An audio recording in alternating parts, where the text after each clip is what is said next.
Ito na naman guys, may gagawin tayo isang Poco X3. Galing ito kay Boss Celso Suarez.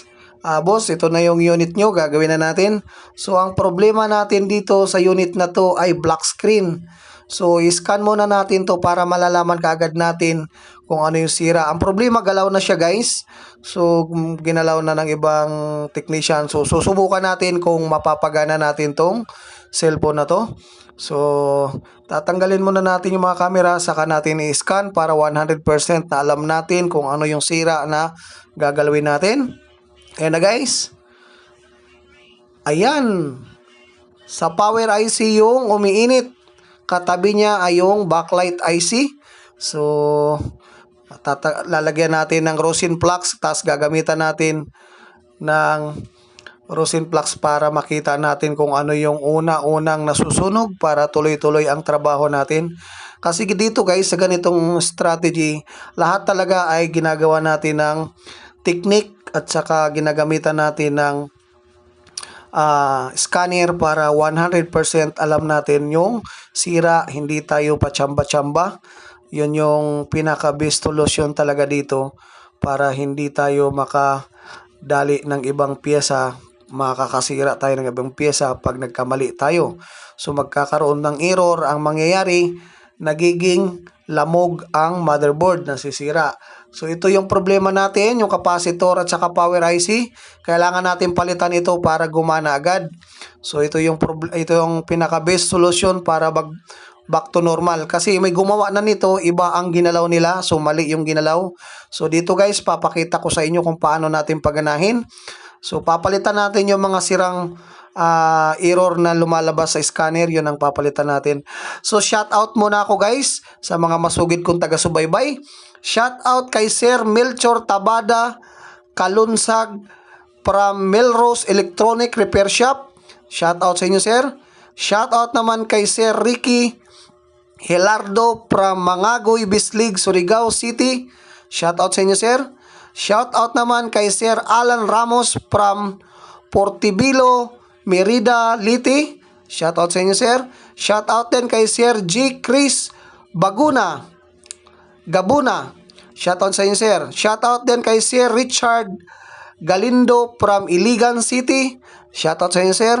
Shout out din kay Sir Julius Castaños Sabado. Shout out din kay Sir Gister Sarati from Davao City.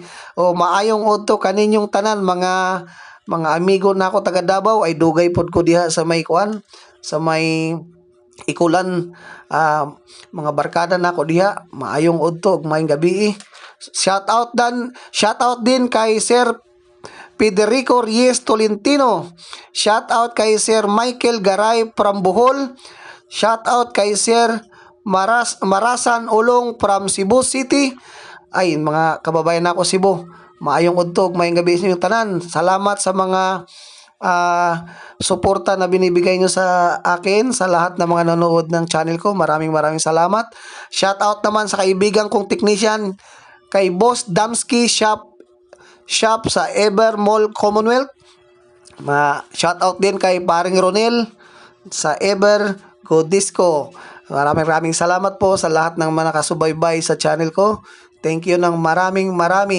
I hope na kahit sa konting video natin ay makakatulong tayo kung paano yung technique, paano yung strategy, kung paano natin hulihin yung mga sira.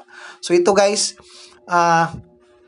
dito talagang 101 yung ginagawa natin, na hindi tayo pwedeng pachamba-chamba ng gawa. So yung ginagawa kong strategy ay 100% na walang ibang piyesa na nagagalaw, walang ibang piyesa na pwedeng galawin. Kung ano yung binato ng scanner, yan ang pag-aaralan ko kung paano, kung alin yung may sira. So ito guys, nalapagan na natin ng bagong power IC. I-scan na natin to para malaman natin kung andyan pa yung shorted. So ayan, dropping na yung count ng scanner niya. So meaning, nawala na yung grounded. So check natin sa power supply. Tingnan natin. Tataas natin yung count niya. 4.100. Approve. Ayos na tayo dito guys. So titest na natin. Babalik na natin yung mga camera para matest natin kung magpa-power yung ginawa natin. So ito lang yung mga solusyon kung paano hulihin yung sira. Hindi tayo gumagalaw ng motherboard ng pachamba-chamba. So pinaka-importante talaga to guys ay iniingatan natin yung board na hindi ma-damage yung ibang spare parts para maging normal yung unit. So I hope na gumana itong ginawa natin kay Boss Celso Asas Suarez. Sir, tawag kayo sa akin pag nakita nyo yung video na to dahil tingin ko ay okay na dahil wala na yung grounded. So I hope na makita mo tong unit mo kasi wala yung package mo walang number yung package mo, pangalan lang. So hindi kita makontak agad dito. So I hope na makita mo yung cellphone mo na magwo-work. So ito na, nag-power na siya guys. So ganun lang siya kadali. Ito yung pangalan ni Boss Celso. Ang pinalitan natin ay power IC at saka nagpalit tayo ng backlight IC. Yun lang, nabuhay na natin ang unit. So okay na to. So, kaso may password, hindi natin mabuksan. So titest lang natin yung mga keyboard kung lahat ba ay gumagana. So I hope sa video na to ay makatulong sa inyo. See you in the next video ulit guys. Maraming salamat.